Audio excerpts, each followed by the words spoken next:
안녕하세요. 안녕하세요. 제가 이렇게 촬영하면서 하는 게 처음이라 찍고 있으니까 좀 긴장돼서 말을 좀 더듬을 수도 있는데 좀 양해 좀 해주시면 좋을 것 같고, 오늘 주제는 해외 구매 대행 부업으로 월급 만들기 주제로 시작을 해보도록 하겠습니다. 혹시 대표님들 중에서 지금 이미 해외 구매 대행 하고 계시는 분 계세요? 하고 계시는 분들, 지금 안 하고 계시는 분들, 사업자 되셨나요? 네. 그럼 혹시 뭐 하고 계시죠 지금? 온라인 이커머스로 뭐 하고 계시는지. 저는 국내 사입하다가 이제 사입해서 판매하다가 그거 재고만 다 팔고 지금 일단 아무것도 안 하고 있습니다. 사입. 그리고 다른 대표님들은? 저는 지금 회사원이고요. 네. 약 반찬해봤습니다. 시작하고 싶어요. 시작 아직 안 하셨고. 네. 또 앞에 계신 대표님. 아직 시작은 안 하신 거예요? 사업자만 냈습니다. 사업자만 내신 거예요? 그럼 다른 대표님들, 하고 계신 대표님들 매출 얼마나 혹시 나오는지 여쭤봐도 될까요? 네. 편하게 해주세요. 편하게. 이거 제가 자르면 된다고 했으니까. 저는 저번 달에 400만 원. 매출 400. 네, 또. 저는 2개 팔아봐가지고 2개 파셨다고요? 얼마나 되셨죠? 의자가 한 20만 원짜리였는데 하신 기간? 하신 한 3달 됐어요. 3달이요? 네, 또. 600 정도? 얼마나 되셨죠, 기간이? 6개월 정도요? 자, 좀 씁쓸한 현실이지만, 자, 왜 소수만 돈을 벌까요? 대표님들이 생각하시기에. 지금 유튜브 보면 지금 매출이시잖아요, 순수익이 아니라. 네, 유튜브 보면 근데 월 1000씩 번다는 사람이 너무 많죠. 너무 많죠. 네, 근데 왜 소수만 돈을 벌까요? 답변 안 해주시면 다음 페이지로 못 넘어갑니다. 방법을 몰라서. 혹시 교육 들어보신 적 있으신가요? 처음이세요? 그럼 제 생각에는 당연히 이제 방법적인 것도 중요한데 저는 마인드가 굉장히 중요하다고 생각을 해요. 왜냐하면 저도 이제 오프라인 교육을 하면서 어쨌든 누적 교육생이 한 300명 정도 넘어가면서 이제 잘 되시는 분들이랑 안 되시는 분들을 저도 이제 데이터를 많이 분석을 해봤을 거 아니에요. 제 주변에도 이제 저희 사무실에 같이 일하고 계시는 동료분들, 그분들도 다 월천 이상을 벌고 계시는데, 제 생각에는 돈 버시는 분들과 못 버시는 분들의 가장 큰 차이점은 사실 마인드라고 생각을 합니다. 그래서 조금 직설적으로 얘기를 하자면 3달 지나셨는데 2개를 판매를 하셨다. 이거는 사실 방법을 모르는 것도 있지만 저는 정말 열심히 갈아넣지 않았다라고 생각을 해요. 자, 하루에 4시간 투자해서 월 500만 원 벌 수 있을까요? 혹시 몇 시간씩 하고 계시죠? 저는 거의 자는 시간 빼고 하고 전업이세요? 네. 전업이시라고요? 네, 또 하루 4시간 투자해서 월 500만 원 벌 수 있을까요? 대표님들이 생각하시기에 편하게. 아닌가요? 유튜브에서는 가능하다고. 유튜브에서는 가능하다고? 네. 초반에는 힘들 것 같아요. 초반엔 힘들다. 네, 저는 초반에 힘들다라고 생각을 해요.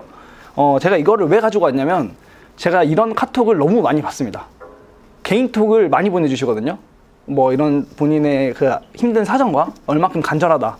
그래서 아직 방법을 잘 모르겠는데 하루 4시간 정도 투자하면 월에 500만 원씩 벌 수 있냐, 이런 것들을 많이 질문을 주시는데 딱 잘라서 말하면 절대 불가능하다.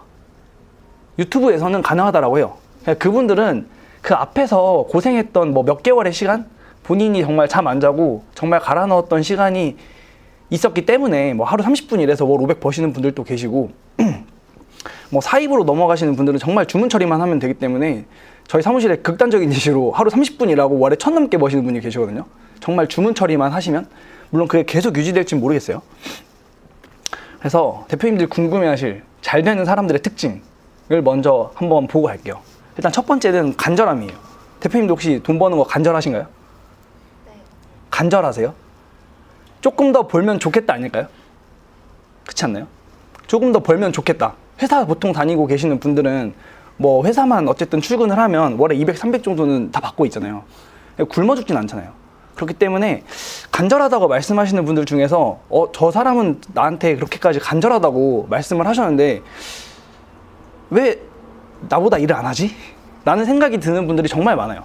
저희 수강생 분들 중에서도 정말 간절하다고 하시는 분들은 굳이 본인이 말을 해주지 않아도 제가 저분은 진짜 간절하구나 라는 게 느껴지시는 분들이 계시고, 또 어떤 분들은 그럼 그렇지, 말로만 간절하구나 라고 생각하는 경우가 좀 있는 것 같아요. 그래서 대표님들이 돈을 벌고 싶다라고 하면 저는 정말 꼭 그 간절함이 필요하다고 생각을 하거든요. 요즘 세상에 굶어 죽는 사람은 거의 없잖아요. 굶어 죽는 사람은 없는데 돈이 없으면 좀 억울한 일을 많이 겪는 거는 있는 것 같아요. 자, 두 번째는 확신입니다. 이커머스 사업하면서 확신 있으세요? 이거 하면 정말 돈 벌 수 있겠다 라는 거 있으신가요? 아직 없으세요? 네, 혹시 주변에 잘 되고 있는 셀러분들 있으세요? 주변에? 혹시 주변에 잘 되는 셀러 아시는 분? 한 분? 계세요? 아, 그러면은 조금 확신하시지 않나요? 정말 하니까 돈이 벌리는 사람이 있긴 있구나? 저는 이 확신이 되게 중요하다고 생각을 해요. 그래서 뭐 이거는 환경에 따라 다르긴 하지만 주변에 좀 이걸로 돈을 벌고 있는 사람이 있으면 그 확신을 갖고 계속 지속할 수 있는 힘이 있다고 생각을 하거든요. 저 같은 경우에는 지인의 지인이 이걸로 월 1,000만 원을 벌고 있다는 얘기를 듣고 제가 원래 의심이 많아서 유튜브에 나오는 건 다 거짓말이라 생각하거든요. 저도 제 유튜브 말고 이제 다른 부업들 있잖아요. 뭐 해서 얼마 벌어요? 저는 요즘도 보면서 에휴, 다 사기꾼들 이러면서 넘어가거든요, 사실. 다른 사람들도 제 거 유튜브 보면서 똑같이 느낄 거예요. 똑같이 느낄 텐데 이커머스로 돈을 벌 수 있는 건 전 확신을 하셨으면 좋겠어요. 그래야지 내가 이거를 뭐 될까? 이런 마인드로 계속 하다 보면 뭔가 몰입을 못하는 것 같기 때문에. 네. 그리고 세 번째는 리스크 테이킹이에요. 사업이잖아요, 이것도 어쨌든. 부업이라고 프레임이 씌워져 있을 뿐이지 사실 사업자 등록증 내고 개인 사업을 하는 거죠. 그렇기 때문에 사업을 하려고 하면 뭐 어느 정도의 투자금이랑 당연히 사업을 말아먹는다고 표현을 많이 하죠. 그 이커머스도 말아먹을 수도 있다. 물론 말아먹어도 크게 망하진 않아요. 구매 대행 같은 경우는 크게 망하진 않아요. 그래도 어느 정도 내가 투자를 하고 그 투자금을 날릴 수 있다. 이런 거에 대한 좀 리스크를 어느 정도 염두에 두고 계신 분들이 상대적으로 좀 빠르게 성장을 하는 것 같습니다. 자, 마지막은 인내심입니다. 지금 최장기간 되신 분이 한 6개월인가요? 6개월? 이게 한순간에 잘 되는 것 같아요. 제품이 계속해서 우상향한다는, 매출이 계속해서 우상향한다는 거는 뭐 반자동 방식이나 대량 등록 방식을 할 때 뭐 사업자 계정수를 늘린다든지 등록하는 상품 숫자를 늘리면 그건 천천히 우상향해요. 대신 한계가 명확하겠죠. 근데 뭔가 이제 내가 정말 기획해서 상품을 띄우고 그런 것들이 뭔가 매출이 터진다. 이거는 정말 한순간에 매출 2천, 3천, 5천 이렇게도 뛸 수 있거든요. 근데 그 직전까지는 내가 잘 될 거라는 확신을 갖고 계시는 분은 아무도 없겠죠. 저 같은 경우에도 최근에 사입한 물건이 한 3일 전부터 터지기 시작했거든요. 그 전까지는 하루에 3개, 5개 나가다가 한 3일 전부터 40개, 50개씩 나가기 시작을 했어요. 근데 저도 그 40개씩 주문 들어오기 그 전날까지는 이거에 대한 확신이 없었습니다. 포기할까라는 생각도 계속 하거든요. 저도 계속 하는데 그냥 계속 버티면 결국엔 되는 물건이 나오는 것 같아요. 그래서 저는 동기부여가 굉장히 중요하다고 생각을 하거든요. 지속적으로 동기부여 하는 게. 그래서 제가 썼던 방법들이에요. 이게 꼭 정답이라는 건 아니고 어느 정도 대표님들한테 접목시킬 수 있으면 접목시켜보는 것도 전 괜찮다고 생각합니다. 일단 첫 번째는 내가 이걸 하고 있다는 걸 주변에 알리는 거예요. 이게 주변에 알리면, 혹시 주변에 알리신 분 계세요? 이걸로 나 월 1,000만 원 벌 거라고 말씀하셨나요? 지인분들한테? 안 하셨나요? 자, 말씀하세요. 말씀하면 이제 친구들이 너 그거 잘 되고 있냐 이런 얘기들을 계속하면서 저희한테 스트레스를 줄 거예요. 근데 저는 그 스트레스가 저희 성장의 원동력이라고 생각을 하거든요. 전 처음에 이거 구매되기 시작했을 때 월 1,000만 원 벌 거라고 그냥 다 말하고 다녔어요. 제가 원래 다 말하고 다니는 스타일이 아닌데 이거 진짜 될 것 같다라는 그 확신이 들어가지고 집에서도 집에 가서 엄마한테도 엄마 나 이걸로 월 1,000만 원 버는 게 목표라 했더니 어머니가 설거지 하시다가 웃으면서 그래 많이 벌어라 라고 하시면서 무시를 하셨거든요. 근데 주변 친구들도 같이 하자 했을 때 그래 네가 월 1,000만 원 벌면 할게 라는 이야기를 많이 했지만 사실 지금 이커머스 시장에 뛰어든 제 지인은 그렇게 많지 않아요.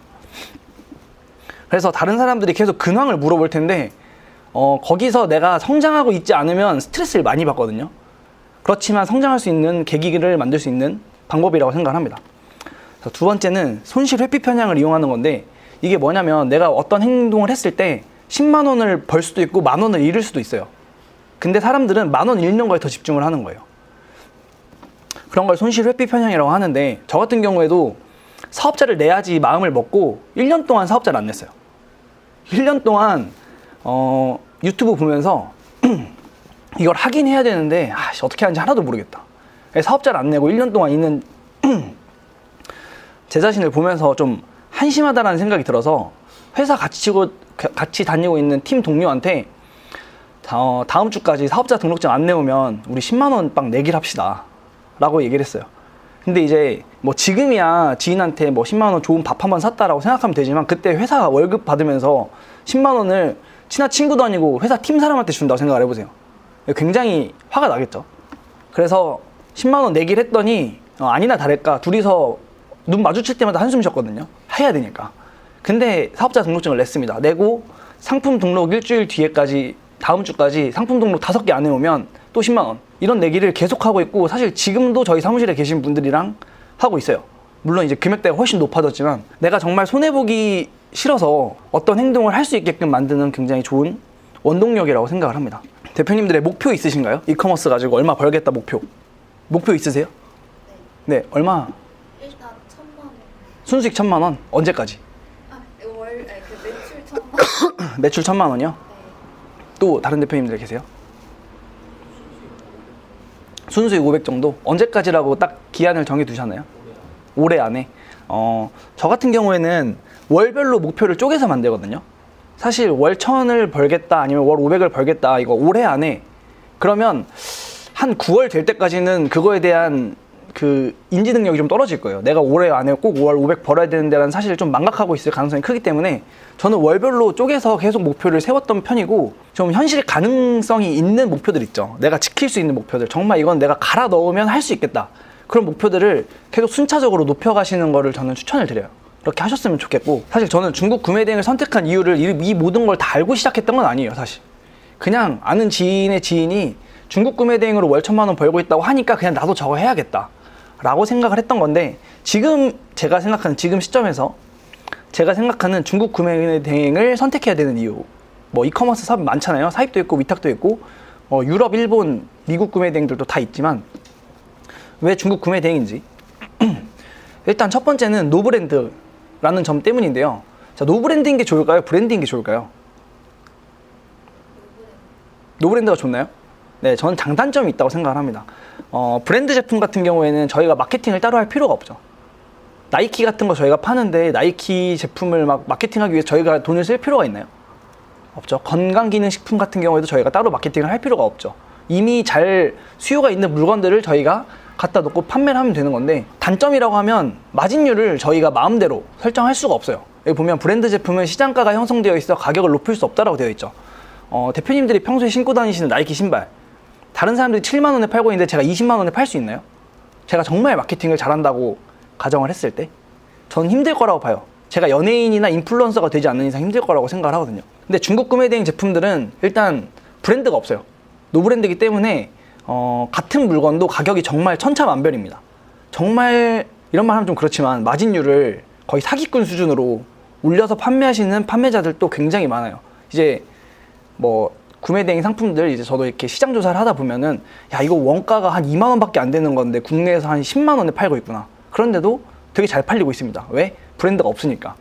내가 어떻게 상세 페이지를 꾸미고 설득력을 갖추느냐에 따라서 마진율을 굉장히 많이 올릴 수 있다는 게 노브랜드의 큰 장점 그리고 중국 구매 대행의 장점이라고 생각을 해요. 또 단점이라고 하면 대신 이제 품질이나 이런 게 잘 보장이 안 되기 때문에 그거에 대한 CS 그리고 뭐 CS 같은 부분에 있어서 좀 스트레스를 받을 수 있다. 근데 그거는 차차 내가 하면서 괜찮은 품질의 제품들을 찾아내면 그때는 조금 스트레스를 많이 조금 덜 받으면서 구매 대행을 하실 수 있다라고 생각을 해요. 또 하나는 확장성인데요. 다양한 카테고리랑 신상품들을 보통 중국에서 대부분 다 제조를 하죠. 정말 세계 최대의 제조국이라고 할 만큼 다양한 물건들을 생산해서 처음 나오는 나라가 중국이기 때문에 그런 물건들을 누구보다 좀 발빠르게 구매 대행으로 해볼 수 있습니다. 특히 뭐 인증받아야 되거나 이런 물건들 있죠. 뭔가 인증이 들어가거나 이런 것들은 인증받는데 기간이 좀 소요가 많이 되거든요. 뭐 길게 걸리는 건 3개월, 6개월씩도 걸린다고 하니까 그런 제품들을 먼저 선 진입해서 먼저 그걸로 수익화를 시켜볼 수가 있고 또 저희는 구매 대행이기 때문에 저희가 재고를 갖고 판매를 하는 게 아니죠. 재고를 갖고 판매를 하는 게 아니기 때문에 어떤 물건이든지 마음껏 올려볼 수가 있습니다. 안 팔리면 그만이니까. 안 팔리면 다른 물건 또 올리면 되니까. 그리고 판매량이 증가하는 경우 사입해서 상표권 출원하고 나만의 브랜드로 확장이 가능합니다. 이게 잘 팔리시는 제 주변에 이제 중국 구매 대행으로 매출 좀 잘 내시던 분들은 그 아이템이 괜찮다. 사실 그 괜찮다는 게 품질이 좋다라기보다는 수익성이 좋다라고 생각을 하면 상표를 바로 출원을 하시고 그걸 가지고 약간 브랜드처럼 만들어가는 작업들을 하고 계세요. 저도 물론 마찬가지고. 다음은 세금입니다. 이거는 중국 구매 대행에만 한정되는 건 아니고 다 알고 계시나요? 세금에 대해서? 저희가 간이과세자 유지 구간이 연애 순수익 8천만 원이죠. 순수익이 아니라 매출 8천만 원이거든요. 근데 도소매업 같은 경우에는 저희가 매출이 10만 원 발생을 하고 매입이랑 관련 비용이 한 7만 원 정도 된다 했을 때 저희의 순수익은 3만 원이죠. 근데 저희가 매출 신고를 할 때 3만 원을 신고를 하는 게 아니라 10만 원을 신고를 해요. 그럼 상대적으로 매출이 좀 쉽게 많이 잡히겠죠. 근데 구매대행 같은 경우에는 저희의 판매 수수료, 서비스업 개념이기 때문에 저희가 매입한 비용이랑 판매한 비용의 그 차익 있죠. 그 차익만 저희의 매출이라고 신고를 할 수가 있습니다. 그러면 같은 물건을 똑같이 팔았다고 해도 저기는 8천만 원 넘어가는 게 훨씬 빠르게 넘어가겠죠. 그래서 부가세 신고를 할 때 간이과세자는 1%만 세금을 내면 되고 일반 과세자는 10%를 내야 되는데 상대적으로 좀 간이과세자를 장기적으로 유지할 수가 있습니다. 사실 연에 8천만 원 벌려고 하면 월에 680만 원이었나? 그거를 매달 유지를 해야 일반 과세자로 넘어갈 수 있거든요. 근데 그렇게 월에 600만 벌어도 사실 먹고 사는데 지장이 없으니까. 네. 다음은 시장의 크기인데요. 저희 구매 대행으로 판매하는 판매자들의 그 파이랑 그 위탁이랑 사입해서 팔고 있는 판매자들의 그 시장 크기를 생각을 해보면 중국 구매 대행으로 팔 수 있는 그 시장의 파이는 굉장히 적어요. 그럼 파이 넓은 곳에서 싸우는 게 유리하지 않냐라고 생각할 수도 있는데 똑같은 실력 있는 사람이라고 하면 구매 대행에서 셀링 활동을 할까요? 아니면 국내 위탁이나 사입으로 셀링 활동을 할까요? 벌 수 있는 금액의 차이가 굉장히 차이가 많이 납니다. 중국 구매 대행으로는 뭐 월 매출 몇십억씩 하기가 좀 힘들겠지만 물론 할 수도 있을 것 같아요. 저는 아니고 정말 잘하시는 분들은 월 매출 몇십억을 할 수도 있겠죠. 근데 그 정도 실력 있는 사람이라고 하면 위탁 사입 쪽에 가면 몇 백억을 할 수도 있다고 저는 생각을 해요. 그렇기 때문에 보면 왼쪽에 있는 제품들이 국내 제품들이거든요. 왼쪽에 있는 제품들이 오박난로라고 겨울에 좀 잘 팔리는 제품인데 보면은 네이버 상위권에 있는 판매자들이 저 10만 원씩 하는 제품들을 하루에 몇 개씩 파냐면 하루에 100개 넘게 팔 때도 있어요. 저런 분들은 월에 억을 넘게 벌거든요. 근데 구매 대행으로 잘 팔고 있는 판매자들 걸 보면 이런 거를 하루에 100개씩 파는 거는 저는 본 적이 없어요. 주변에서도. 하루에 한 20개만 팔아도 월에 한 2천, 3천까지도 벌거든요. 그래서 실력 있는 판매자들이 상대적으로 좀 적습니다. 구매 대행으로 월 매출 1억 넘게 하시던 분들은 대부분 다 국내 위탁이나 사입 시장으로 넘어가려고 많이 하시더라고요. 왜? 벌 수 있는 시장의 크기가 좀 더 넓다 보니까. 그래서 레드오션이라고 많이 하죠. 지금 쇼핑몰 사업이. 느끼고 계시나요? 레드오션이라는 거를 주변에 정말 많이 하지 않나요?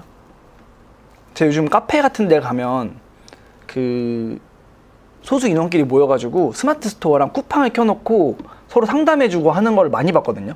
근데 예전에는 사실 그런 거를 본 적이 없는데 최근 한 1년 사이에 그런 사람들이 유독 많아진 것 같아요. 레드오션이다 레드오션이다 하는데 초보 셀러가 판매할 수 있는 이유, 일단 첫 번째는 최신성 점수입니다. 최신성 점수라는 게 뭔지 모르는 분 계세요 혹시? 뭔지 모르시는 분? 저희가 유튜브 같은 거를 보더라도 구독 페이지를 들어가면 가장 최근에 올라온 영상들을 상위 노출 시켜주죠. 이게 왜 최신성 점수라는 게 뭐냐면 온라인에서는 기존의 쇼핑몰로 놓고 볼게요. 대표님들이 어떤 쇼핑할 아이템을 네이버에다 검색을 하고 쿠팡에다 검색을 했는데 이미 기존에 잘 팔고 있는 판매자들은 구매 이력도 많을 거고 그만큼 리뷰도 많이 쌓여 있겠죠. 그럼 그런 제품들을 저희가 처음 들어가는 사람들이 이길 수 있을까요? 없겠죠. 그럼 점점 격차가 벌어져서 쇼핑몰에는 아주 오래되고 그냥 기존에 많이 팔렸던 물건들만 상위 노출이 돼서 판매가 일어날 거예요. 근데 그렇게 되면 장기적인 관점에서 쇼핑몰도 손해겠죠. 왜냐하면 새로운 제품들이 계속 나오는데 그런 제품들이 더 잘 팔릴 수 없는 환경이기 때문에. 그래서 쇼핑몰뿐만 아니라 뭐 블로그나 인스타, 유튜브 모두 다 마찬가지인데 온라인에서는 최신성 점수라는 게 있어요. 그래서 가장 최근에 올린 제품에 좀 더 가점을 많이 줍니다. 그래서 예전에 올려놨던 제품보다 동일한 조건이라고 한다면 최근에 올렸던 제품이 조금 더 상위 노출이 돼서 판매될 확률이 올라가요. 자, 두 번째는 합리적이지 않은 소비자인데 이걸 한번 볼게요. 제가 이 자료를 찾느라 좀 애먹었는데 제 핸드폰에 찍혀있던 사진들이에요. 이게 뭐냐면 예전에 제가 대량 프로그램을 통해서 처음에 구매 대행 처음 못했었을 때 제가 판매했던 물건들인데 저 가장 왼쪽에 보이는 냉장고에 붙이는 자석이거든요. 냉장고에 붙이는 자석인데 저걸 제가 3만 원에 팔았어요. 네, 원가가 4달러인데 인터넷에서 궁금해서 찾아보니까 최저가가 7,000원대더라고요. 네. 여기 있는 드릴 같은 경우에도 정확하게 동일한 제품을 6만 원대에 판매하는 판매자를 제가 봤던 기억이 있어요. 물론 이걸 만들면서 찾아보진 않았는데 제가 저거를 판매한 이력을 찾아보니까 13만 9천 원에 판매를 했습니다. 이 고데기를 3주씩 기다려서 해외 구매 대행으로 사시나요? 대표님들이라면? 안 사시죠. 네, 근데 저희 상식 모든 그 소비 패턴을 저를 기준으로 생각을 하면 안 되는 것 같아요. 저도 이걸 해보면서 많이 느꼈는데 저는 항상 쇼핑을 할 때 항상 최저가를 찾아서 사는 습관이 있었거든요. 그래서 처음에 이 온라인 쇼핑몰 할 때 그 진입장벽을 깨기가 되게 어려웠어요. 아무리 찾아봐도 나보다 싸게 판매하는 판매자들이 있었으니까. 근데 요즘은 제가 드는 생각이 저는 가격을 계속 올립니다. 잘 팔리면 가격을 계속 올려요. 2배까지 올려본 제품도 있어요. 2배까지 올렸는데도 판매되는 매출액은 거의 변동이 없어요. 그만큼 생각보다 합리적이지 않은 소비자들이 많아요. 이거를 정확하게 딱 기억하고 계셔야지 대표님들이 물건을 소싱하거나 할 때 이거 최저가가 아닌데 이거 올려도 될까? 이런 것들을 조금 생각을 지워버리실 수 있거든요. 자, 세 번째는 완벽하지 않은 쇼핑몰 로직입니다. 일부러 조금 극단적인 예시를 가져오긴 했는데 차량용 히터라는 검색어는 월 검색수가 1590건, 월에 1500명 정도 검색을 하는 검색어였고 저 시가잭 히터라는 거는 한 달에 검색수가 한 60건 정도 나오던 시기에 제가 캡처를 해놓은 거예요. 물론 지금은 이거보다 떨어져 있겠죠. 이 완벽하지 않은 쇼핑몰 로직이라는 게 뭐냐면 대표님들이 항상 키워드 잡으려고 노력을 많이 하시죠. 근데 어떤 판매자도 내가 모든 키워드를 다 상위 노출시키고 있을 수는 없습니다.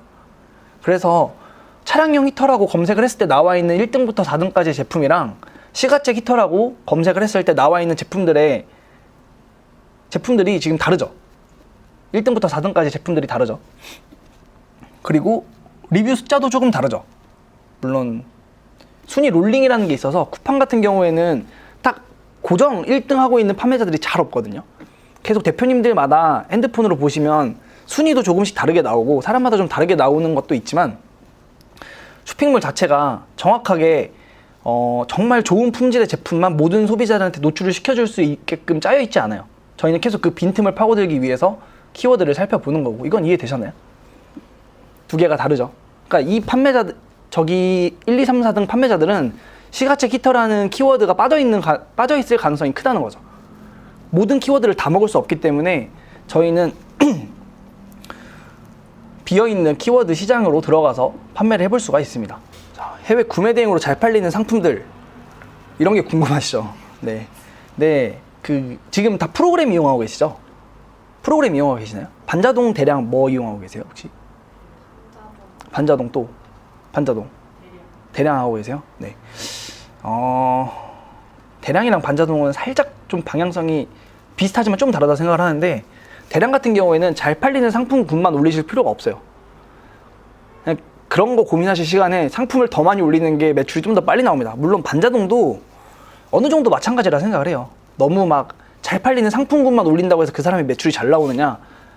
그건 아니에요. 왜? 내가 올린 상품 중에 어떤 게 상위 노출 될지 모르니까. 그래도 알고 있으면 좋으니까 한번 보고 넘어갈게요. 일단 첫 번째는 인증이 필요한 제품입니다. 알고 계시죠? 인증 필요한 제품이 왜 구매 대행으로 잘 팔릴까요? 사입하기 어려워가지고. 사입하는데 왜 어렵죠? 인증받아야 되는데 절차도 까다롭고 비용이 들죠. 네, 절차는 행정사한테 맡기면 알아서 해주는데 돈이 들어갑니다. 공구 배터리 같은 거는 막 450만 원, 650만 원씩 이렇게 나오더라고요. 뭐 상품도 몇십 개씩 보내서 테스트를 해야 되고 그런 것들 때문에 보면은 이 대표적인 예시로 저 전동 공구, 사람들이 다 알죠. 전동 공구가 구매 대행으로 잘 팔린다. 근데 이게 대량이나 반자동으로 많이 올려서 잘 팔리는 카테고리는 아니고 워낙 잘 팔리고 수요가 많기 때문에 조금 할 줄 아는 판매자들이 상세 페이지에 좀 설득력을 갖추고 뭐 리뷰 작업도 좀 하고 그리고 광고나 상위 노출 그런 기술을 통해서 판매를 많이 하고 있어요. 또 블루투스 블랙박스 이런 것들을 보면 블루투스나 뭐 배터리 이런 것들이 들어가면 인증이 필요하거든요. 그러니까 뭔가 전자제품이라고 하면 대부분 인증이 필요하다고 생각을 하고 계시면 돼요. 인증이 필요하기 때문에 구매 대행으로 판매를 했을 때 가격적인 메리트를 좀 확보할 수가 있겠죠. 저희가 만약에 이거를 100만 원이든 200만 원이든 300만 원이든 인증 비용을 받았으면 그 비용을 상품 가격에다 녹여낼 수밖에 없는데 저희는 그런 인증 비용을 아낄 수 있으니까 가격적인 메리트를 가져갈 수 있고 이런 전동 와인 오프너 같은 경우에는 처음 중국에서 나왔을 때 이게 코로나 때 사람들이 홍술족이라고 하죠. 그때 이제 신상품처럼 개발이 됐던 제품인데 이런 제품을 한국에 가져와서 바로 인증을 받으려고 하면 기간이 좀 걸려요. 몇 개월씩. 그 몇 개월 동안 사입업자들이 사입을 하려고 준비를 할 때 저희는 먼저 상위 노출 시켜서 판매를 할 수 있겠죠. 두 번째는 크무비라고 들어보셨나요? 네. 혹시 모르시는 분이 계실까봐 크고 무겁고 비싼 제품이라고 제가 풀어왔습니다.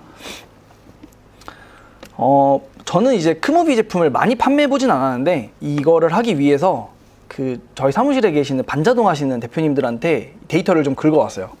그래서 가장 왼쪽에 있는 제품은 소형 굴삭기인데 판매 가격이 1,850만 원입니다. 1,850만 원에 판매를 하셨는데 순수익이 780만 원 정도, 모든 비용을 다 제외하고 780만 원 정도 남으셨다고 해요. 또 야외 그네 의자, 그리고 고소작업대 비계 이런 것들이 굉장히 잘 팔리는 카테고리인데 왜 크고 무겁고 비싼 제품을 소싱을 해야 될까요? 그 사입업자들이 쌓아놓기 네. 힘드니까. 맞아요. 이게 정답이에요. 그래서 구매 대행을 하시는 분들은 내가 이걸 사입하려고 하면 얼마만큼의 비용이 들어갈지, 어떤 리스크가 있을지를 생각을 해보시면 상식적으로 국내 내일 모레 도착하는 제품이랑 3주 뒤에 받는 제품이랑 대표님들 같으면 어떤 제품 구매하시겠어요? 네? 내일 모레. 다 내일 모레 오는 제품을 사고 싶을 텐데 이렇게 금액대가 비싼 제품들은 예를 들면 뭐가 있을까요? 마우스 패드? 노트북 거치대? 이런 것들은 금액 차이가 50% 난다고 해도 로켓 배송으로 한 15,000원에 내일 모레 도착하는 제품을 살지 아니면 해외 구매 대행으로 7,500원으로 받아볼지, 그럼 저 같으면 7,500원 더 내고 그냥 내일 모레 오는 제품을 살 것 같아요. 근데 이런 제품들은 한 가격 차이가 한 20%만 나도 몇십만 원, 몇백만 원씩 차이가 나죠.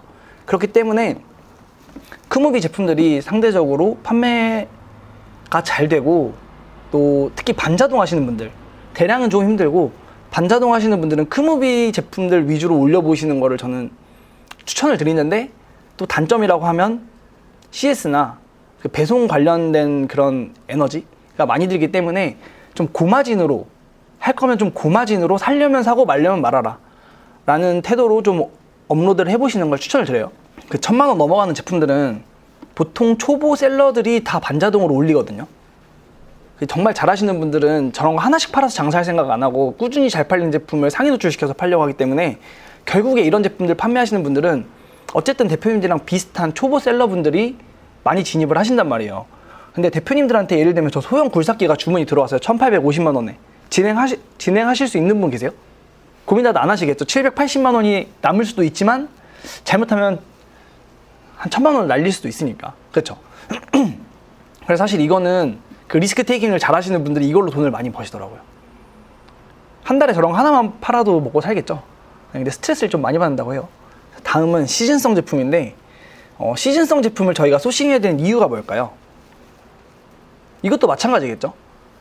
그 시즌에 못 팔면 그 다음 1년 동안 재고로 갖고 있어야 되니까 사입하는 사람들 입장에서는 보관료나 창고를 이용하는 그런 비용들, 그런 것들이 굉장히 부담이 되겠죠. 그렇기 때문에 1년 내내 잘 팔리는 제품을 구매 대행으로 소싱해서 잘 팔겠다. 이거는 구매 대행 셀러들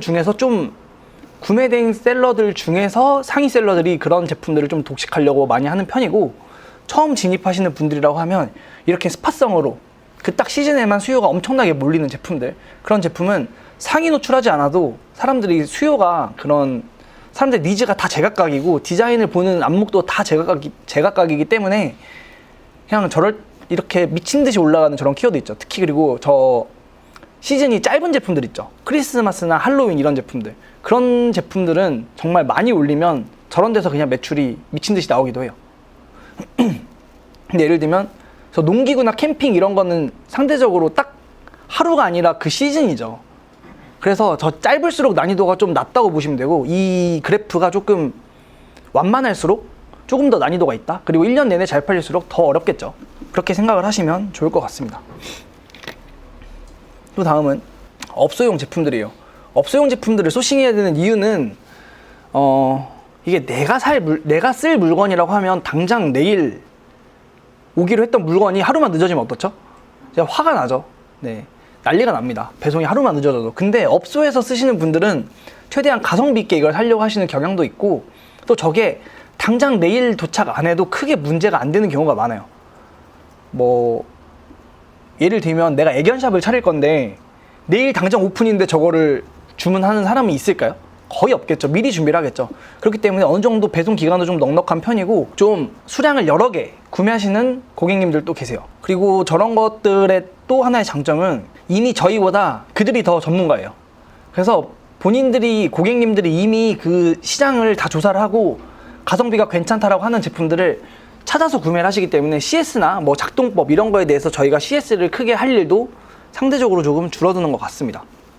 그래서 이런 업소용 제품들도 한번 노려보시면 좋고, 이제 그 외에 이 뭐 적으나 많아 사실 한 건데 볼게요. 보면 종교용품, 성인용품, 테마용품, 코스튬, 의상 뭐 이런 것들 보면 상대적으로 약간 마이너한 제품군,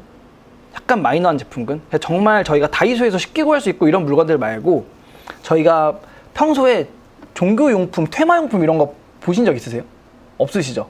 네, 저희 사무실에 최근에 어떤 분이 거울을 쫓는, 아니 거울이란다, 귀신을 쫓는 거울을 판매를 하셔가지고 전화 CS 하는 걸 들었는데, 그 고객님께서 연락이 와가지고, 이제 제 지인 형인데 그 형이 되게 CS를 잘하세요. 전화 CS를 그분은 다 받으시는데, 그거 팔고 이제 고객님한테 전화가 왔어요. 그래서 이제 사무실에 전화하는 걸 엿들었는데, 이거 정말 귀신 쫓아주는 거 맞냐? 나 좀 무섭다 라고 고객님이 하시니까, 아, 고객님 그거 어디다 놓으셨냐 하면서 들어오는 입구를 바라보게 그걸 놔둬라라고 막 CS를 하고 계시는 걸 봤는데, 되게 다양한 사람들이 많기 때문에 조금 저희가 평소에 볼 수 없는 물건들, 그런 것들 위주로 소싱해서 올리는 게 좀 좋고,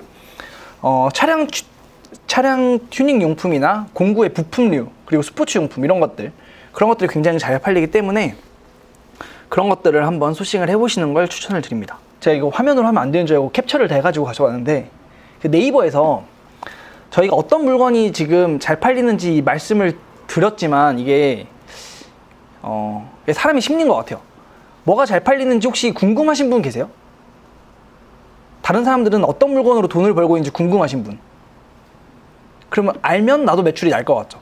네, 네이버에 들어가서 대표님들이 어떤 키워드로 검색을 하시든 쇼핑 들어가셔서 상위권에 노출되고 있는 판매자들이 있죠. 그 사람들은 최소 월에 몇백에서 몇천, 몇억까지도 벌고 있을 거예요. 그래서 다른 사람들이 뭘 팔고 있는지를 안다고 해서 저는 크게 바뀌진 않는다라고 생각을 하는데, 그래도 어떤 제품들이 잘 팔리고 있는지, 어떤 제품들이 실제로 팔리는지를 조금 보면 확신을 하실 수 있다고 생각을 해서, 네이버 쇼핑에 들어가시면 여기 우측 상단에 몰 전체 보기가 있어요. 몰 전체 보기에 들어가셔서 스마트 스토어를 체크를 하시고, 거기에 뭐 구매 대행이라든지 중국이라든지 이런 키워드를 넣고 검색을 하시면 그 밑에 스토어들이 전부 나옵니다.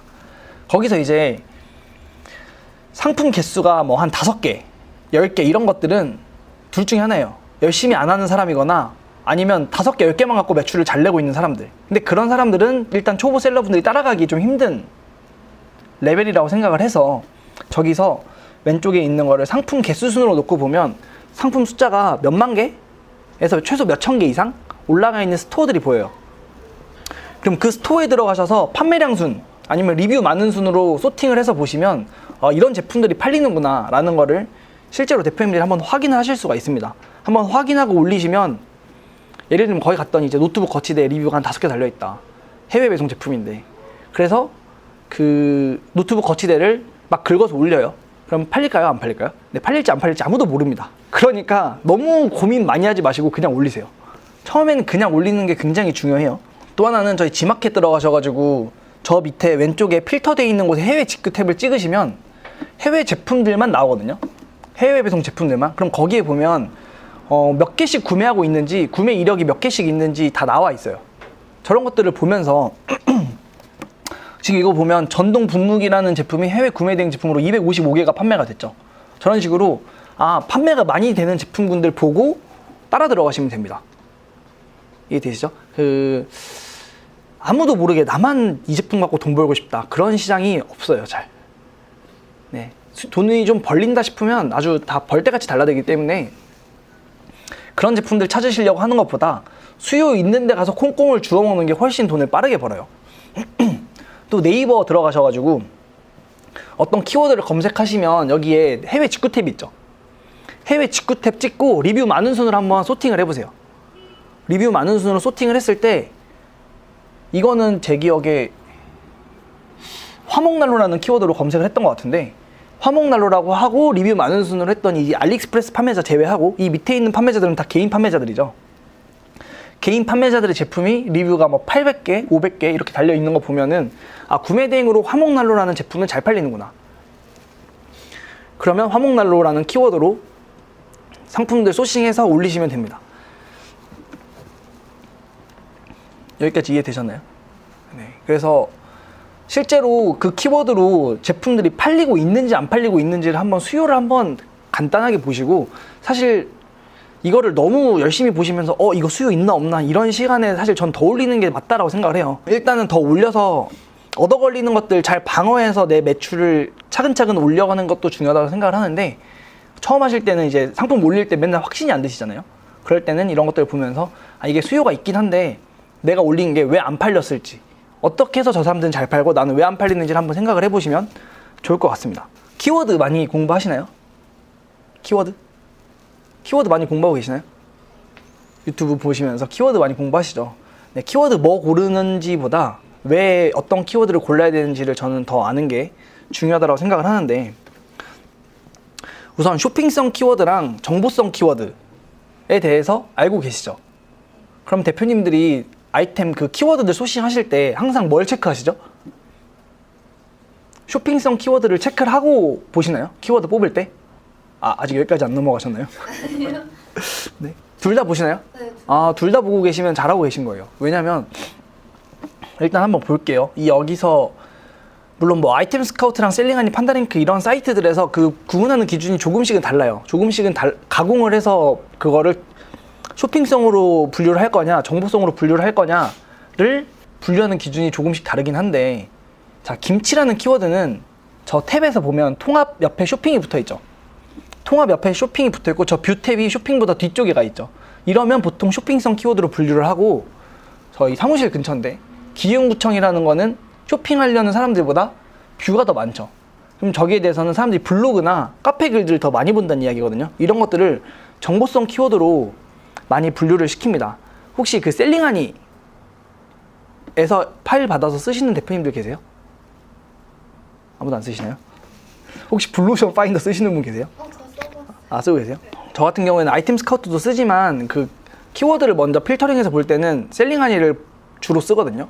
그 이유는 다른 사이트는 500개까지밖에 키워드가 추출이 안 돼서 거기서 필터를 걸면 남는 키워드가 몇백 개밖에 안 돼요. 한 200개, 300개? 이 정도밖에 안 되는데, 셀링하니는 한꺼번에 뭐 몇십만 개 키워드를 한꺼번에 놓고 필터링을 걸 수가 있어요. 그래서 시간을 좀 아낄 수 있어서 그걸 쓰는 편인데, 일단 쇼핑성 키워드랑 정보성 키워드라는 거는 네이버에서만 의미가 있겠죠. 왜? 아까 전에 있었던 걸 갖고 예시를 볼게요. 자, 기흥구청이라는 키워드를 네이버에다 검색하시는 분들은 정보를 얻기 위해서 검색을 하는 거겠죠. 근데 예를 들면 기흥구청이라는 키워드를 쿠팡에다 검색을 해요. 그러면 그 사람들은 뭔가 기흥구청이라는 아이템이 있으니까 구매하려고 검색을 하는 거겠죠. 대표님들 오늘 여기 오실 때 여기 사무실 주소, 해화역 이런 거 찍고 오셨나요? 네, 해화역을 쿠팡이나 옥션에다가 검색하시는 분 계세요? 없으시죠? 다 네이버에다 검색을 하시죠. 그래서 네이버는 검색 기반 플랫폼이기 때문에 정보성 키워드랑 쇼핑성 키워드를 분류를 시켜 놓은 거고, 저희가 보통 주로 올려서 매출을 내는 마켓은 해외 구매 대행으로는 네이버보다는 다른 마켓들에서 매출이 더 잘 나오는 편이거든요. 본인의 효자 상품을 만들어서 상위 노출 시켜놓는 게 아니라고 하면 보통 네이버보다는 다른 플랫폼에서 많이 나오는데, 지금 이 위에 있는 이 엑셀 파일이 제가 항상 다운받아서 쓰는 그 셀링하니 엑셀 파일인데, 거기서 쇼핑성 키워드를 false로 체크가 되어 있어요. 무슨 뜻이냐, 다 정보성 키워드들만 필터링을 걸어놓은 상태입니다. 근데 젠틀 몬스터 모라라는 저 키워드가 여기서는 정보성 키워드로 분류가 되어 있어요. 그래서 네이버에다 젠틀몬스터 모라라고 검색을 했더니 뷰 탭이 쇼핑 탭보다 앞쪽에 있죠. 저거는 왜 그러냐, 젠틀몬스터 모라라는 거를 검색을 해서 실제로 구매 전환되는 것보다 사람들이 그 블로그 후기나 카페 후기를 더 많이 보는 경우예요. 근데 젠틀몬스터 모라를 쿠팡에다 검색하는 사람들은 그 정보를 얻기 위해서 쿠팡에다 검색을 할까요? 아니죠. 그냥 그 제품을 쇼핑하기 위해서 여기다 검색을 하는 거겠죠. 그래서 쇼핑성 키워드랑 정보성 키워드를 유튜브 같은 걸 보면 그냥, 물론 저도 그러긴 했지만 그냥 별 생각 없이 일단 쇼핑성 키워드 체크하시고 하면 다 그걸 따라가거든요. 근데 집에 가셔가지고 셀링안이 올라와 있는 저 파일들을 정보성 키워드만 필터링 해놓고 한번 보시면 쇼핑성 키워드보다 정보성 키워드가 훨씬 많아요. 그래서 저기서 날려먹는 키워드들이 있기 때문에 앞으로는 저 쇼핑성 키워드만 체크해서 보지 마시고 정보성 키워드도 같이 넣고 골고루 보는 연습을 하셨으면 좋겠고, 저 브랜드 키워드도 보통 브랜드 키워드 아닌 것만 제거를 하잖아요. 사실 그렇다고 해서 브랜드가 다 걸러지는 것도 아니고, 또 브랜드로 걸러진 키워드들 중에서 브랜드가 아닌 키워드들도 간혹 있습니다. 그래서 키워드를 보실 때는 좀 골고루 보셨으면 좋겠습니다. 다음은 소형 키워드랑 대형 키워드인데, 지금 대표님들이 올리시는 방식은 대량이나 반자동 방식이기 때문에 어떻게 보면 닭등의 영역이죠. 정말 닥치고 등록해라라는 그 영역이죠. 그때는 소형 키워드랑 대형 키워드 중에서 어떤 키워드를 잡아서 올리는 게 유리할까요? 소형 비용. 왜 그러죠? 노출이 그나마 좀 잘 돼. 그렇죠. 이거를 정확하게 이해를 하셔야 되는데, 대형 키워드랑 소형 키워드 중에서 어떤 키워드가 좋을까요? 내가 물건을 팔려고 할 때 내가 실력 있고 상위 노출 시킬 수만 있으면 무조건 대형 키워드에다 상위 노출 시켜놓는 게 미친 듯이 주문이 많이 들어오겠죠. 왜? 사람들이 그만큼 많이 검색하니까. 근데 대형 키워드는 애초에 상위 노출 시키는 게 거의 불가능합니다. 그 불가능하다는 게, 대표님들이 앞으로 대형 키워드에 상위 노출 시킬 수 없다 이게 아니라 프로그램을 통해서 올리시거나 내가 상품의 마케팅 비용을 투자하지 않는 경우에는 불가능하다. 그렇기 때문에 소형 키워드인 런드리백으로 한번 볼게요. 런드리백이라는 키워드는 월간 검색 수가 830건이죠. 1000건 미만이기 때문에 굉장히 소형 키워드로 분류가 되는데, 쿠팡이랑 네이버에 런드리백으로 검색을 해보면 1페이지 1등에 저렇게 뭐 무슨 요일 도착이라고 안 되어 있고 날짜만 되어 있죠. 저게 보통 해외 배송이거든요. 그 주에 도착하면 저렇게 요일이 붙어 있고, 그 다음 주에 도착하는 것들은 저렇게 며칠 도착 예정이라고만 되어 있어요. 물론 해외 배송이 아닐 수도 있긴 합니다. 그냥 도착 예정일을 뒤로 밀어놓은 경우도 있는데, 소형 키워드이기 때문에 그 아까 전에 말씀드렸던 최신성 점수 그리고 순위 자체가 좀 롤링이 되기 때문에 1페이지에 구매 대행 제품이 2개나 올라가 있죠. 그렇죠? 그리고 리뷰도 안 달려있는 제품들이 생각보다 많고, 그리고 여기 네이버에 보시면 구매 건수가 8건, 물론 이렇게 가끔 런드리백이라는 키워드까지 같이 먹고 있는 판매자들은 리뷰가 많은 판매자들도 있지만, 이 런드리백이라는 키워드를 놓친 판매자들이 생각보다 많죠. 왜? 빨래바구니로 검색한 걸 한번 볼게요. 빨래바구니는 월에 48,000건 검색하는 키워드인데, 이 왼쪽에 있는 쿠팡 보시면 전부 다 로켓 배송인 게 보이실 거예요. 그렇죠? 리뷰 숫자도 몇천 개씩 달려있죠. 오른쪽에 있는 네이버도 보시면 빨래바구니라는 키워드는 다 모두가 들어가고 싶어하는 키워드겠죠. 리뷰 숫자가 몇천 개씩 달려 있습니다. 최소 몇백 개. 근데 이 판매자들이 런드리백이라는 키워드는 버렸거나 놓친 거예요. 제가 아까 전에 말씀드렸던 완벽하지 않은 쇼핑몰 로직 때문에. 그러면 여기에다가는 아무리 운이 좋아도 1페이지에 물론 올라갈 수도 있어요. 네이버 말고 쿠팡 같은 경우에는 순위 롤링이 좀 있기 때문에 거의 불가능하지만 1페이지에 노출이 될 가능성도 간혹 있습니다. 간혹. 근데 예를 들면 빨래 바구니라고 검색한 사람 한 이 8등 자리에 해외 구매 대행 제품이 올라가 있다고 칠게요.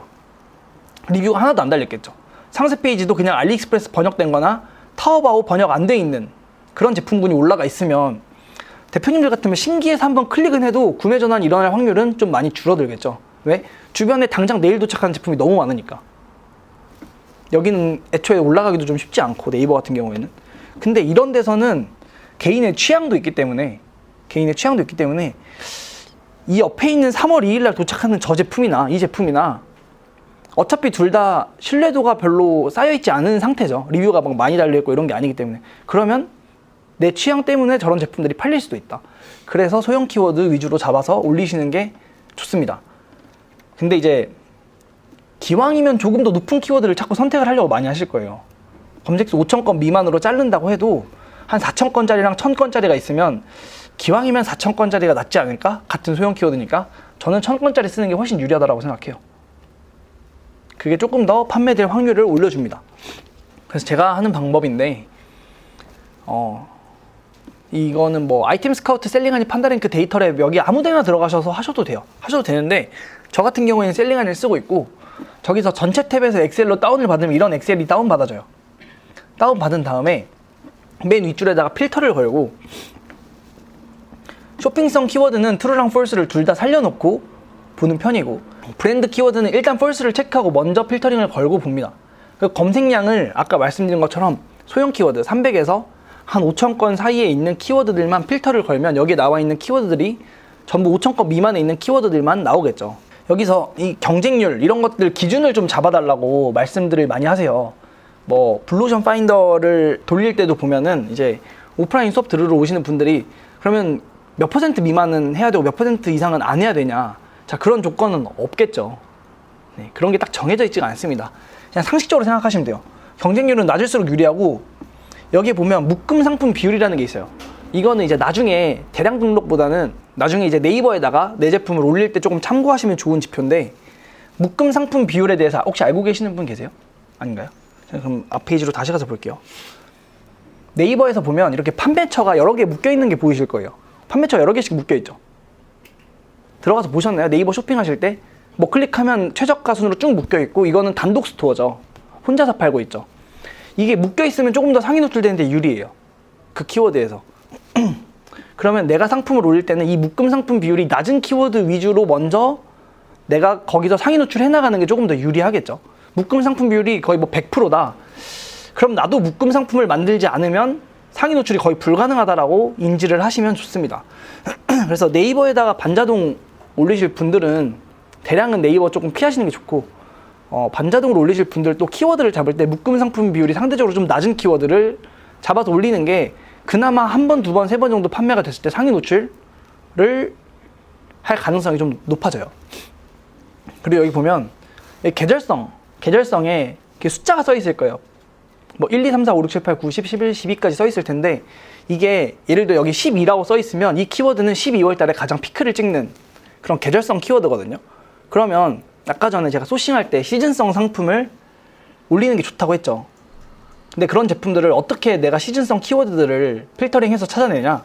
여기서 내가 원하는 그 달을 적어서 필터링을 걸면 그 달에 피크를 찍는 아이템들이 그런 키워드들이 다 필터링이 됩니다.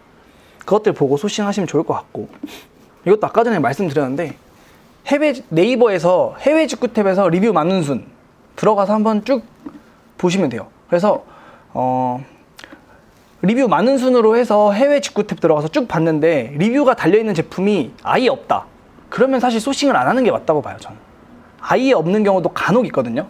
그런 제품들은 소싱을 안 하시는 게 좋고 이렇게 리뷰가 달려있는 제품들이 있다. 그러면 소싱하시면 되겠죠. 이 탁상 드릴 같은 경우에는 해외 구매 대행으로 팔기 적합한 카테고리일까요? 아닐까요? 적합해요. 왜죠? 드릴이요. 드릴. 네? 전동공구가 왜 좋다 했죠? 네, 인증을 받아야 되기 때문에 그렇게 생각을 하시면 됩니다. 자, 해외 구매 대행으로 월 1,000만 원까지 버는 로드맵이라고 적어놨는데 별게 있진 않고 한번 볼게요. 1, 2, 3, 4단계라고 저는 생각을 해요. 일단 첫 번째는 대량이나 반자동 프로그램을 통해서 일단 매출을 좀 빨리 발생시켜보고 주문 들어오는 그 희열을 좀 느끼셨으면 좋겠어요. 이미 어느 정도 매출을 내고 계신 분들도 계시고 처음 하시는 분들도 계시지만 이걸 닭등을 하게 되면 내가 수송 등록을 계속해서 올리겠다? 그러면 시간을 저는 버리는 거라고 사실 생각을 하거든요. 왜냐면 프로그램을 쓰면 한 번에 몇십 개의 제품, 몇백 개, 몇천 개의 제품을 올릴 시간에 내가 상품을 하나하나 공을 들여서 올리게 되면 한 5개도 못 올리는 경우가 허다해요. 근데 아까 말씀드렸지만 노출이 되게 중요하다고 했죠. 대표님들이 아무리 심혈을 기울여서 상품을 그냥 닭등을 하면 노출이 안 돼요.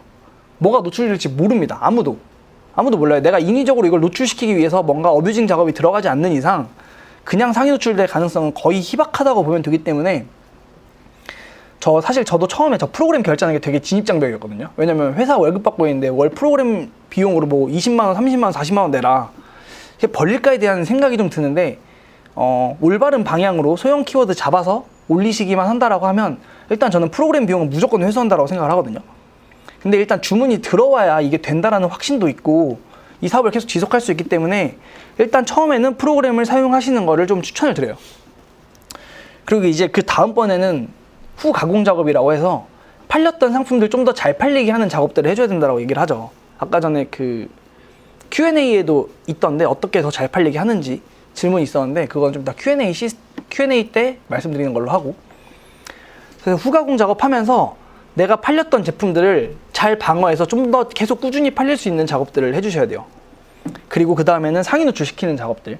이제 상위 노출 시키고 뭐 주력 상품 만들고, 보통 이제 오프라인 교육 들으시려고 하는 분들은 이제 1번 단계보다는, 물론 1번 단계 때문에 오시는 분들도 계시는데, 저는 사실 1번 단계에서 1번 단계만 할 거다라고 하면 굳이 교육비를 지출해서 막 열심히 들을 필요 없이, 저는 사실 유튜브에 굉장히 양질의 정보가 많다고 생각하거든요. 그걸 걸러내는 게 좀 힘들 뿐이지, 유튜브 보시면서 일단 상품 수를 좀 많이 올려보세요.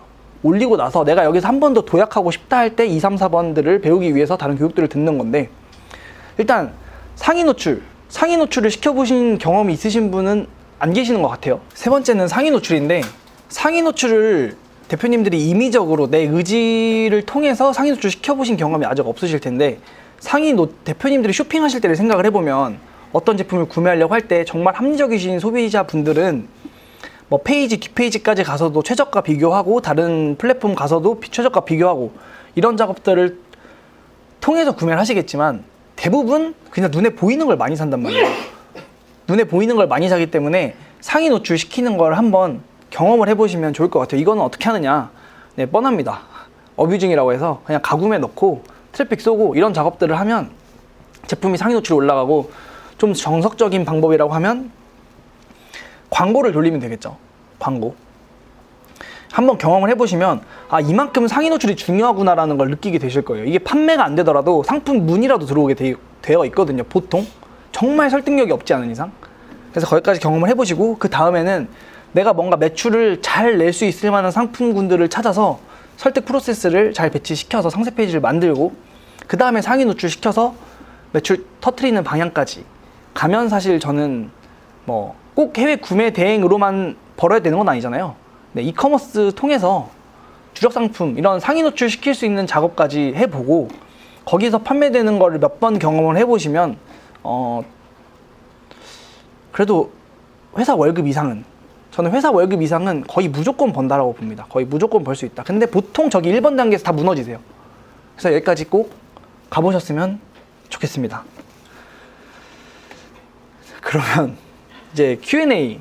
네, 이거 Q&A를 보내주셨는데, 네, 일단 첫 번째 질문. 잘 팔리는 제품을 수동 등록으로 가공하는 방법 및 과정이 궁금합니다. 이거 혹시 질문해 주신 분 여기 계시나요? 아, 잘 팔리는 제품이라는 게 이미 잘 팔렸던 제품 말씀하시는 건가요? 그런 제품이 혹시 갖고 계세요, 지금? 꾸준히 팔리고 있는 제품? 그러면 그 제품이 상위 노출이 되어 있나요?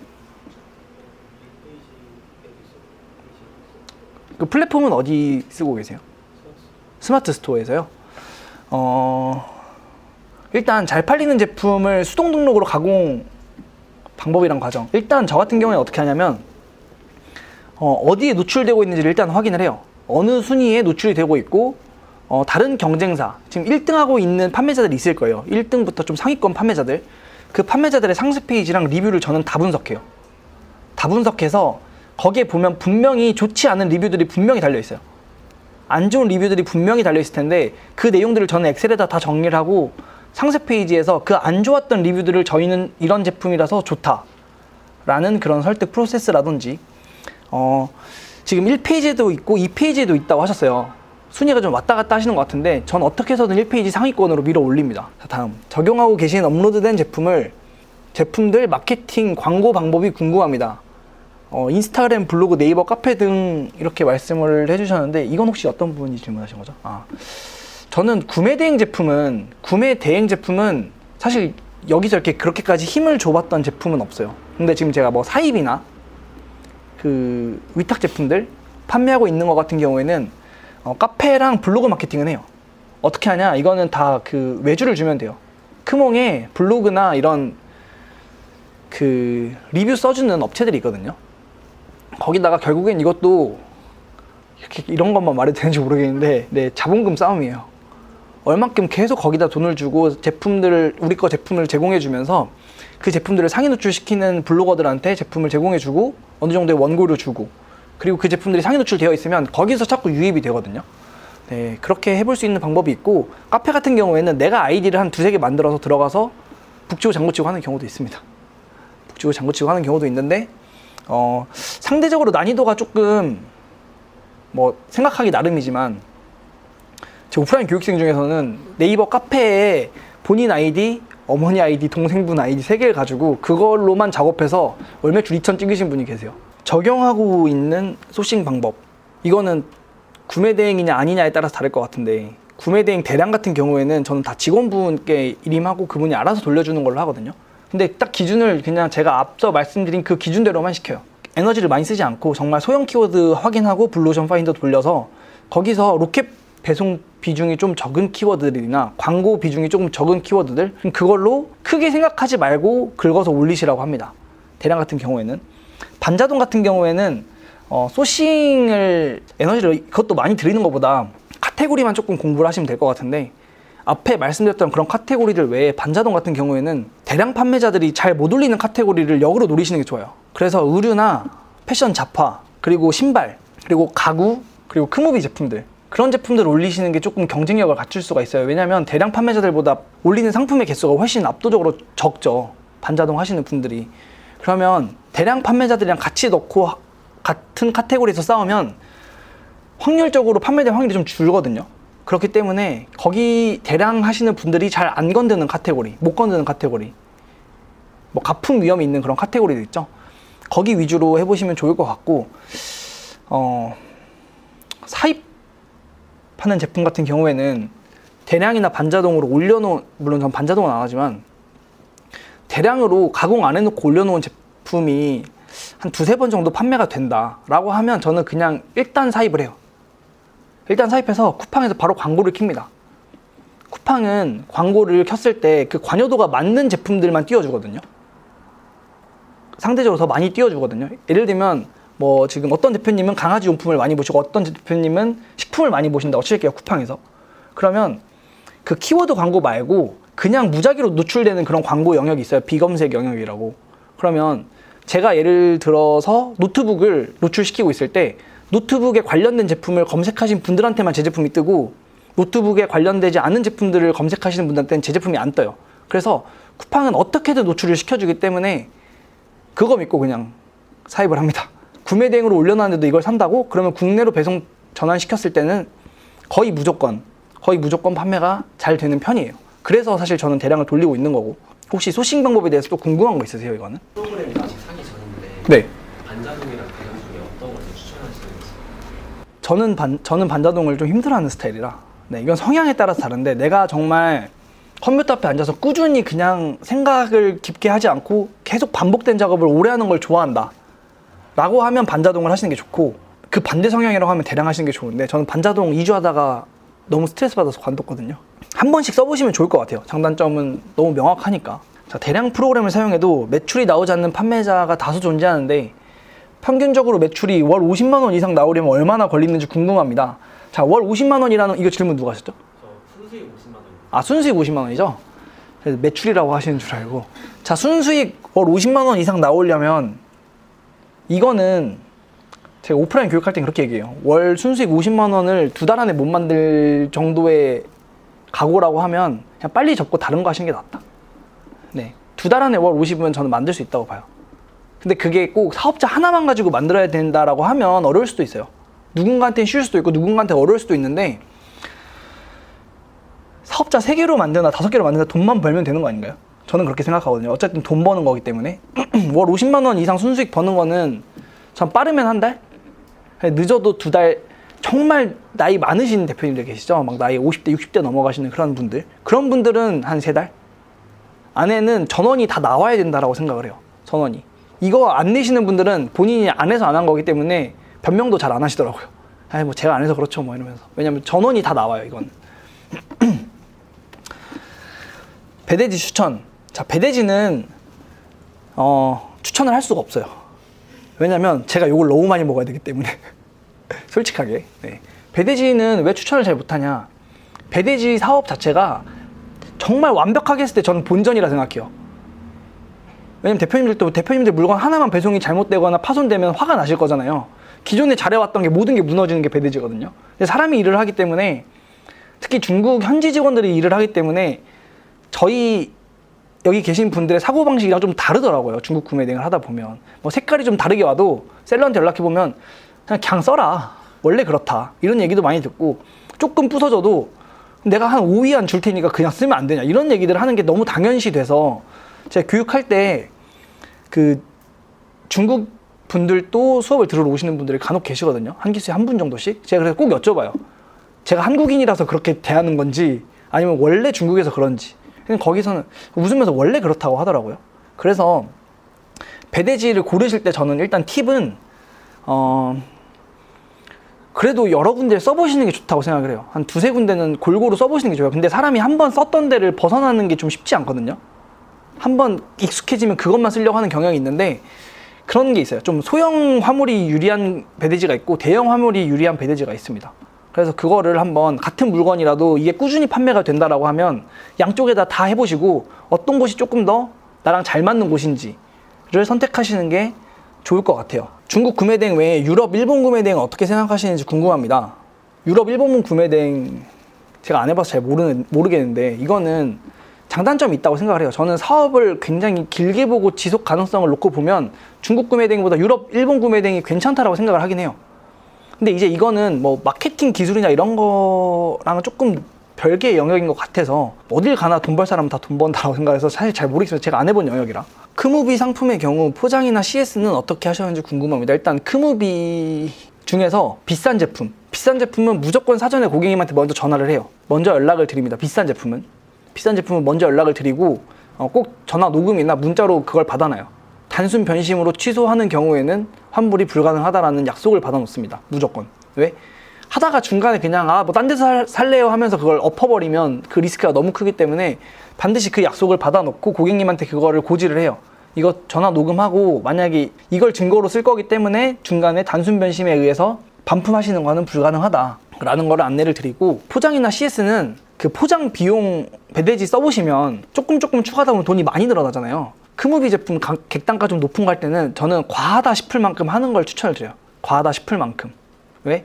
조금 아끼려다가 더 큰 손해가 오기 때문에 좀 과하다 싶을 만큼 요청을 하는 편이고, 배대지를 좀 귀찮게 합니다. 그럴 때는 비싼 제품이나 좀 큰 제품 할 때는 뭔가 파손이 생길 수 있을 만한 요소들은 사전에 다 차단을 하려고 노력을 하는 편인데, 그래도 파손될 제품은 파손이 되는 것 같고, 이런 제품들은 객단가 계산이 잘 안 돼서 올라가는 경우도 좀 많거든요.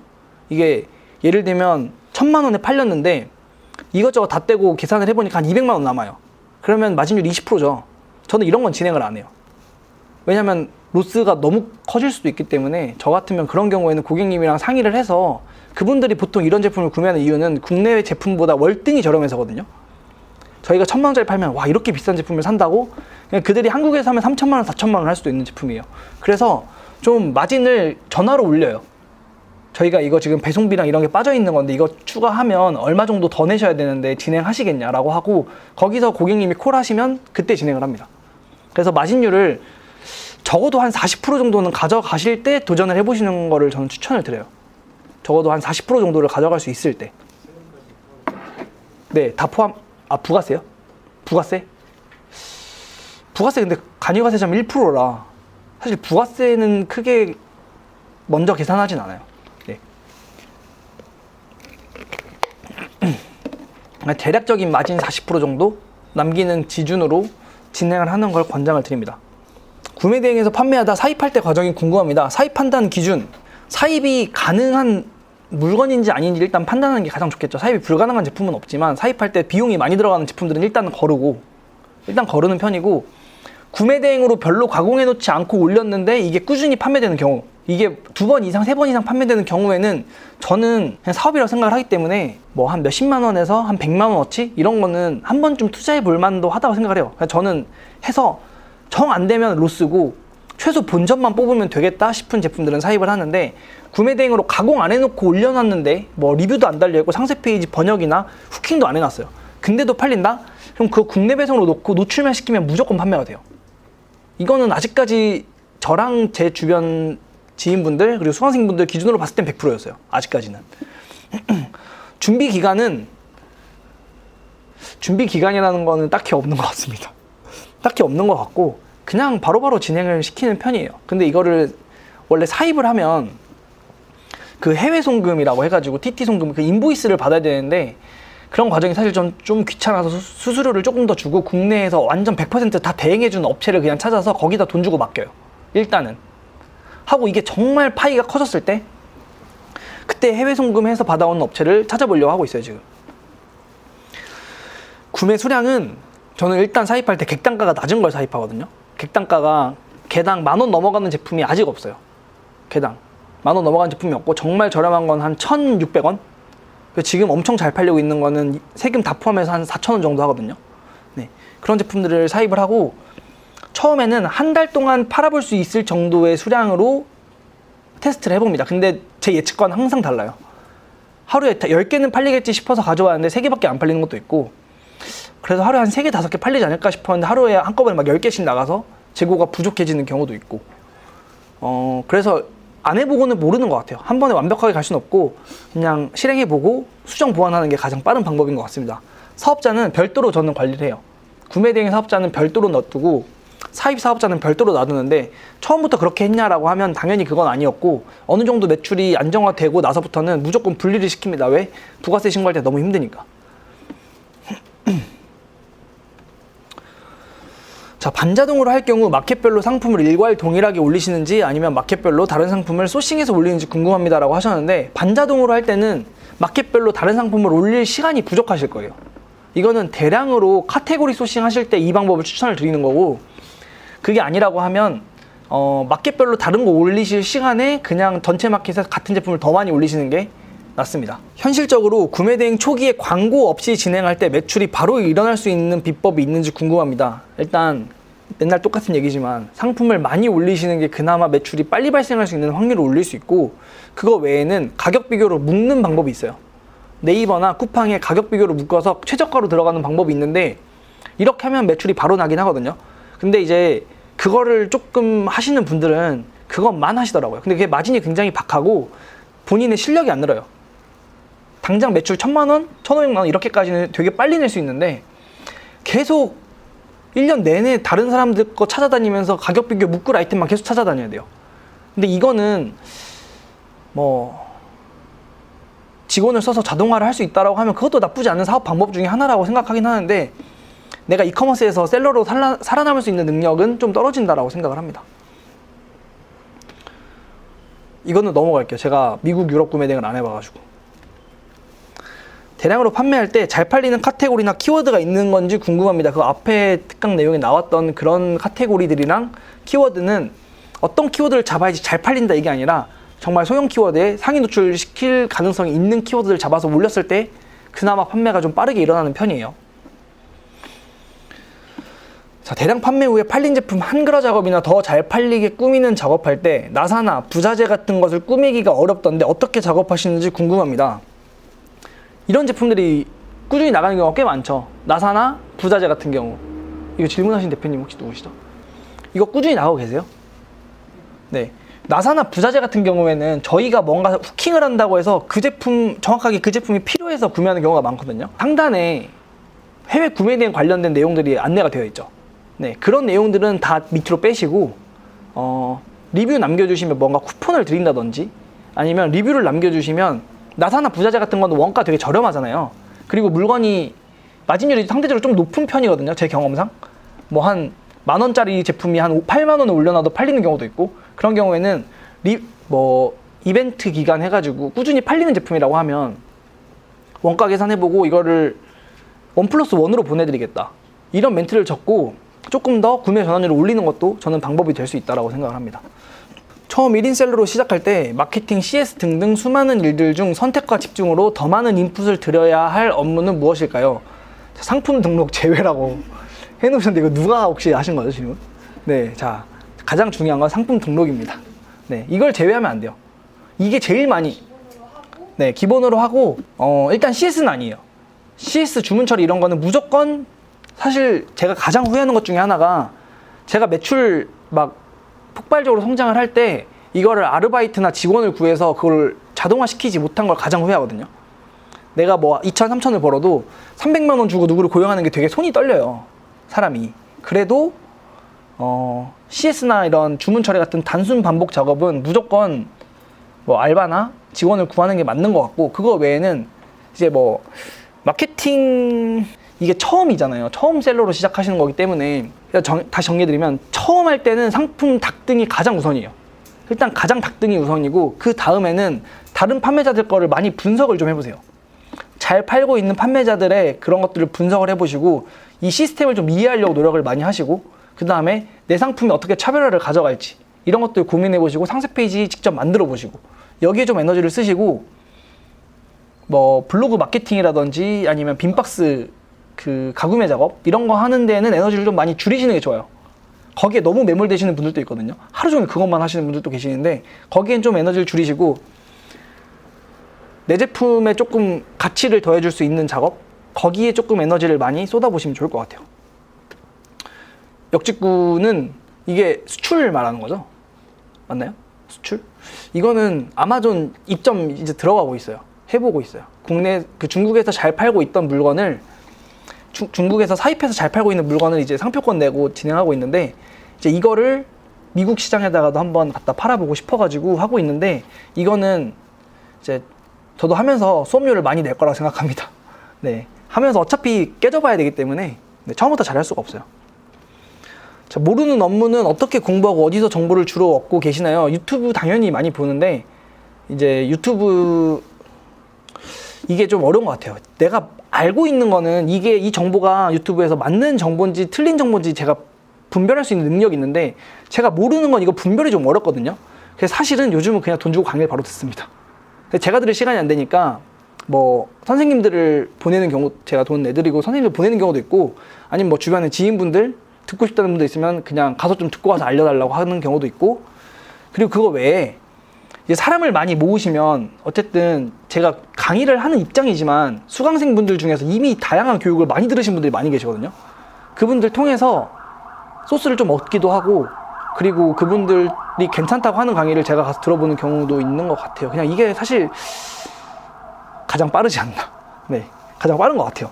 대량의 경우 많은 마켓들이 등록 개수를 줄이고 있는데, 기존 사업자 외에 새로 진입하는 사람들에게도 앞으로 전망이 괜찮을까요? 이 앞으로 전망이라는 게 향후 뭐 한 2년, 3년, 5년 이렇게 바라본다고 하면 전망이 당연히 안 좋죠.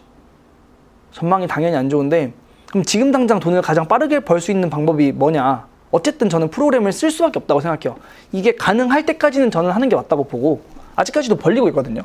아직까지도. 저도 한 2달 전인가 올려놨던 제품들 가지고도 어쨌든 손익분기점 넘어갔으니까, 직원분 월급 다 드리고 프로그램비 다 떼고 나서도 남았으니까, 이걸 장기적으로 이것만 해서 돈을 벌겠다라고 생각하는 건 잘못된 방법인 것 같아요. 근데 어쨌든 이 사업을 계속 지속하려고 하면 여기서 돈이 좀 벌려야 뭔가 재투자도 해보고 교육도 들어볼 수 있고, 이런 자신감이 생길 거 아니에요. 확신이 생길 거 아니에요. 그래서 저는 앞으로 전망은 구리다. 네, 앞으로 전망은 망하겠죠.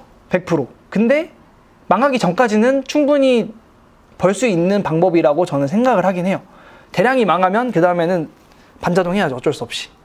반자동까지도 만약에 막을지는 모르겠는데, 반자동도 마켓에서 전부 다 번역 안 된 제품이면 전부 다 상품 삭제시키거나 마켓을 정지시켜버리겠다라고 하면 사실상 반자동도 조금 힘들어지거든요. 그래서 저는 하루빨리 시작하는 게 맞다고 봐요. 지금은 어쨌든 정말 무지성 닭등해서도 돈이 벌리고 있는 시장이니까, 지금 빨리 해서 빨리 마케팅하는 기술이나 이런 좀 상위 셀러로 갈 수 있는 그런 것들을 빨리 공부해보고 거기서 살아남아야 된다. 이런 대량이나 반자동이 다 망해버리면 정말 처음 시작하시는 분들이 매출 내기가 정말 힘들어질 것 같아요. 그러면 좀 더 진입장벽이 높아지겠죠. 높아지기 전에 빨리 시작하는 게 좋을 것 같습니다. 자, 마지막 질문인데, 쿠팡 사업자 계정이 2개나 정지되었는데 쿠팡을 안 해도 판매에 괜찮을까요? 저는 요즘 쿠팡 없이 어떻게 돈을 버나 라는 생각을 사실 하거든요. 요즘 뭐 쿠팡이 너무 그 수수료도 많이 떼가고 이런저런 나쁜 행동들을 많이 한다, 쿠팡은 망했다, 이런 얘기들을 하는데, 지금 같은 제품을 쿠팡, 네이버 둘 다 상위 노출시키고 있는데 판매량이 압도적으로 차이나요. 쿠팡이 훨씬 많이 팔리기 때문에, 저는 쿠팡 사업자 계정이 2개가 정지되신 경우는 지재권 때문에 날아가신 것 같아요. 지재권 때문에 날아가셨다고 하면, 그 대표님의 명의, 이름 빼고 핸드폰 번호 새로 발급받고 주소지 새로 발급받고 통장, 기존에 넣어놨던 통장 말고 다른 통장, 그리고 이메일 주소 다른 걸로 해서 입점하면 되는 경우가 생각보다 많습니다. 왜냐면 저도 하나 계정 정지당한 계정이 있는데 별 생각 없이 모든 정보를 새로 해가지고 새로운 사업자로 해서 핸드폰 번호랑 모든 걸 다 바꿨거든요. 다 바꾸고 신청했더니 입점 승인이 났고 로켓까지 입점이 됐어요. 그래서 그렇게 한번 해보시면 좋을 것 같고, 쿠팡이랑 네이버는 뭐 물론 앞으로 어떻게 바뀔지 모르겠지만 지금 현 시점에서 쿠팡이랑 네이버를 버리고는 돈 벌기가 좀 쉽지 않지 않나라는 생각을 하기 때문에 대량이나 반자동 하시는 분들은 꼭 거기서 팔면 안 되는 물건들 올라갔는지 꼭 한 번씩 확인을 해보셨으면 좋을 것 같아요. 그러면 오늘 강의는 여기까지입니다.